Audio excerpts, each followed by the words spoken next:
So one of the first steps and one of the questions you may be asking yourself is, what type of entity should I be setting up to start my business in Indonesia? Now, this is a great question because there are a few pathways that you can go down, but primarily the majority of foreigners wanting to start a business here are going to be setting up a PT-PMA.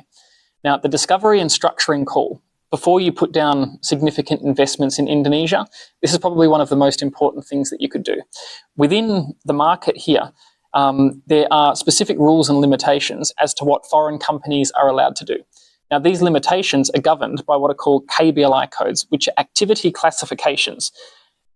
If you choose the wrong KBLI or you do not register the correct KBLI, there could be fines or your business could be shut down in the future. So understanding the business activity that your business is going to focus on is one of the most important things that you can do as part of the process of getting this structure conversation started.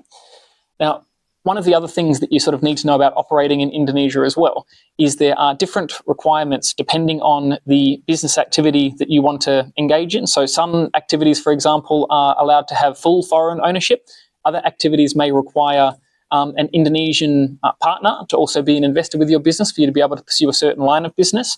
So these are the types of things that a good consultant is going to be able to walk you through, and it's one of the most important reasons before you put money down is you need to work with someone who knows what they are doing.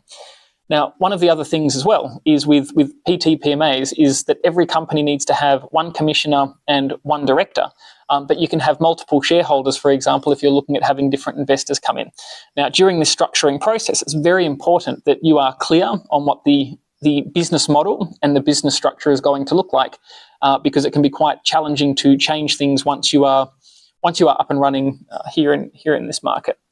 Now, if you're working with a good consultant, this discovery process is part of where this work will happen. If you are working with a consultant or if you happen to work with us, what we do as part of our pre-onboarding is we look at a business model review. So we look at essentially what it is that you were trying to do, what you were trying to build. We can look at your experience in this, whether you've done this in other markets, and then we can provide some guidance to you around what a good structure in Indonesia would look like.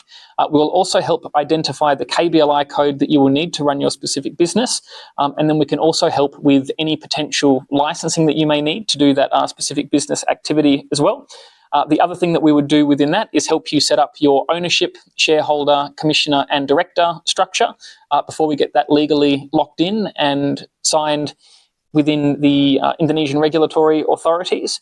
And some of the other things that we do as part of this process as well is, depending on your business, there can be specific taxes that apply to your business, one of which many foreign founders get caught up on, for example, is a construction tax of 2.5%, depending on what you're building. So if you're not aware of that up front and you start building, you can be hit with a nasty tax surprise. So these are the sorts of things that we like to work with our clients and let them know ahead of time.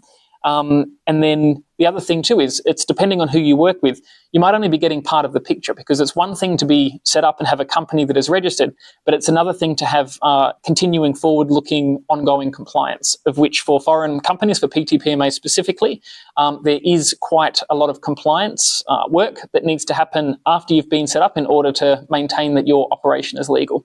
So if you take into account these things, you will be fully set up for success of operating in Indonesia. And these are all things that we can help you with. So reach out to us at Satu Solusi if you need a hand.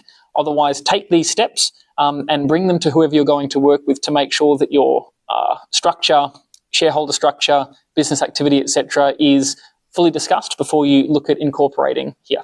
I hope this has been helpful.